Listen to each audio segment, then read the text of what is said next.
Praise rod, जय मसीह की। मैं स्टैनली मैकवान, मेरे YouTube channel Hindi Gujarati Bible study में आपका स्वागत है। मेरे चैनल को आज अभी इसी वक्त आप सब्सक्राइब कर लीजिए और परमेश्वर के ज्ञान में आप बढ़ते जाओ। आप चंगाई पाना चाहते हो, चंगाई नहीं मिल रही, चंगाई के लिए आप अस्पताल गए, ऑपरेशन करवाया, बहुत सारी दवाई ली, अभी तक कुछ नहीं हुआ। आप बड़े बड़े पास्टर के पीछे भागे, पास्टर ने आपके सर के ऊपर हाथ रखकर प्रार्थना की, ले हैंड प्रेयर की, आपने कुछ खर्च किया, आपने कहीं पर बीज बोया, आप अपने घर से 200, 500, 1000, 2000 किलोमीटर की दूरी पर गए, किसी बड़ी मीटिंग में गए, बड़े पास्टर के पास गए, लेकिन फिर भी आपको चंगाई नहीं मिली। क्या सही में आप चंगा होना चाहते हो? प्रभु यीशु ने एक इंसान को पूछा जो 38 साल से बीमार था, क्या तू चंगा होना चाहता है? आज परमेश्वर आपसे पूछ रहे, क्या तुझे चंगाई चाहिए? क्या तू चंगा होना चाहता है? क्या तू चंगाई पाना चाहती है? तेरी बीमारी कितनी बड़ी है, कितने सालों से, उससे परमेश्वर को कोई लेना देना नहीं। लेकिन आज परमेश्वर आपसे कह रहे, क्या तू चंगा होना चाहता है? क्या तू चंगा होना चाहती है? अगर आप बीमार हो और चंगा होना चाहते हो तो इस वीडियो में लगातार अंत तक मेरे साथ बने रहो।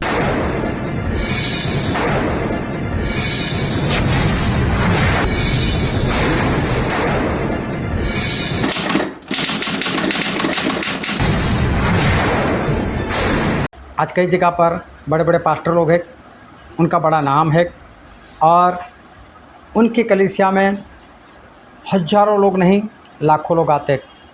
बड़ा सा ग्राउंड, पूरा ग्राउंड भर जाता है, बड़ा सा स्टेज, 200-300 तो सिर्फ क्वायर में गाने वाले लोग और बड़े बड़े चमत्कार। कई लोग एम्बुलेंस में आते हैं, चंगे होकर जाते हैं, किडनियाँ फेल अच्छे होकर चले जाते हैं, लंगड़े चलने लग जाते हैं। बहुत कुछ हम टीवी पर देखते हैं, यूट्यूब पर देखते हैं और हमको दिखाया जाता है। और जब लोगों के जीवन में बीमारी आती है तो वो लोग भी ऐसे लोगों के पीछे वो भागते हैं, वहाँ पर जाते हैं। लेकिन उनके लिए अफसोस की बात, जैसे जाते हैं वैसे ही वो मुड़कर वापस आ जाते हैं। खर्च करते हैं लेकिन उनको जो मिलना चाहिए वो नहीं मिलता। जो चंगाई, जो छुटकारा उनके जीवन में आना चाहिए वो उनके जीवन में नहीं आ रहा है। अगर आप उनमें से एक हो, आप लंबे अरसे से बीमार हो, आपको कोई बड़ी बीमारी लग चुकी है, आप बार बार अस्पताल जा रहे हो, आप दवाई ले रहे हो, आप ऑपरेशन करवा रहे हो, डॉक्टर जो बोलते हो वही आप खाते हो, डॉक्टर जो कहते हो वही आप पीते हो, डॉक्टर जब सोने को बोलते तभी आप सोते हो, सब कुछ आप कर रहे हो, लेकिन फिर भी आपके जीवन में जो चंगाई छुटकारा होना चाहिए वो नहीं है। तो कोई बात नहीं, आप इस वीडियो को ध्यान से सुनना। एक स्त्री थी जिसको 12 साल से लहू बह रहा था। उसके पास जितना भी पैसा था, ज़मीन थी, घर था, सब कुछ बेच दिया था उसने, और सभी कुछ बेचकर भी उसने अपनी दवाई करवाई थी। 12 साल तक लगातार उसकी दवाई चलती रही, लेकिन आखिर में उसको बीमारी से चंगाई नहीं मिली थी। इतना ही नहीं, चंगाई तो नहीं मिली, लेकिन वो दुगुना ज़्यादा बीमार हो गई थी। आखिर में जब उसने यीशु मसीह के बारे में सुना तो यीशु मसीह के पास आई और उसको चंगाई मिल गई। तो मैं आपसे कहना चाहता हूँ, हो सकता है आप इस स्त्री की तरह हो, आपने बहुत सारा पैसा खर्च कर दिया है और फिर भी आपको कहीं से चंगाई नहीं मिली। तो कोई बात नहीं, आप इस वीडियो में मेरे साथ बने रहो और परमेश्वर आज आपको चंगाई देने वाले है। चंगाई क्या है? चंगाई किस तरह से मिलती है? परमेश्वर ने इस 12 साल से जो रोगन थी उसको चंगाई मिली, लेकिन उसने ऐसा विश्वास किया था कि मैं विश्वास से प्रभु से के पीछे जाऊंगी, उनके कपड़े को छू लूँगी तो मुझे चंगाई मिल जाएगी। फिर जब उसको चंगाई मिल गई तो प्रभु ने उसको ऐसा बोला कि बेटी डर मत, घबरा मत, तेरे विश्वास ने तुझे चंगा किया है। एक लकवा वाला था जो छत फाड़कर उसको प्रभु के पास नीचे उतारा गया था।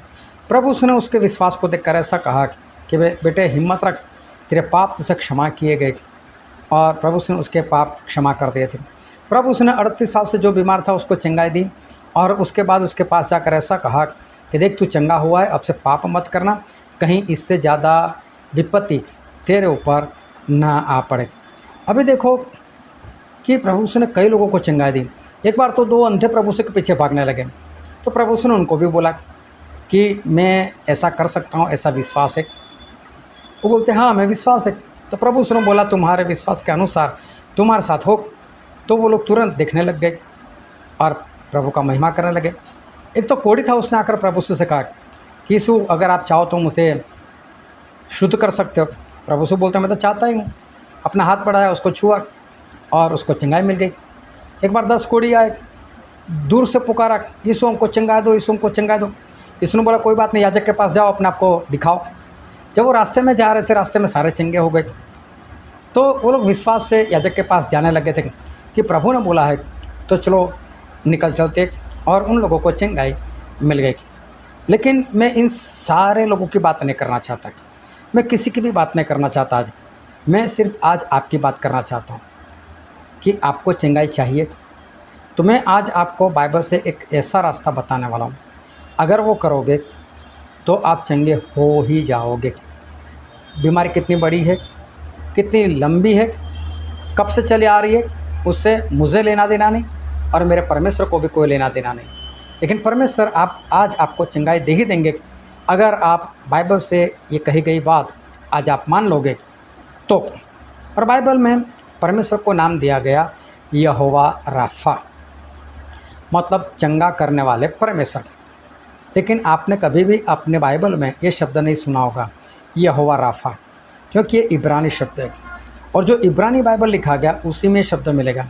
लेकिन ये शब्द जहाँ पर लिखा है कि परमेश्वर मतलब यहोवा राफा, वो जहाँ पर लिखा है वो जगह मैं आज आपको हिंदी में पढ़ कर बताना चाहता हूँ। और आप मेरे साथ बने रहो और मेरे साथ बाइबल निकालो। निर्गमन का पुस्तक उसका अध्याय 15 और वचन 26। यदि तू अपने परमेश्वर यहोवा का वचन तन मन से सुने और जो उसकी दृष्टि में ठीक है वही करे और उसकी आज्ञाओं पर कान लगाए और उसकी सब विधियों को माने, तो जितने रोग मैंने मिस्रियों पर भेजे हैं उनमें से एक भी तुझ पर नहीं भेजूँगा, क्योंकि मैं तुम्हारा चंगा करने वाला यहोवा हूँ। देखो यहाँ पर परमेश्वर ने एक वादा किया और परमेश्वर ने एक वादा ऐसा किया, अगर तू मेरी आवाज़, मेरा शब्द, मेरी वाणी तन मन से सुने। हो सकता है आज तक आपने बाइबल पढ़ा हो, आपने सुना हो, लेकिन तन मन से ना सुना हो। आपके तन ने सुना हो, आपके कानों ने सुना हो, मन ने ना सुना हो। आज आप जो सुन कर आए कल आपको याद नहीं।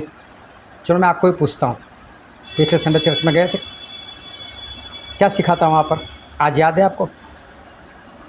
पक्का मैं मानता हूँ आपको याद नहीं होगा। इसका मतलब आपने वो परमेश्वर का वचन तन मन से नहीं सुना।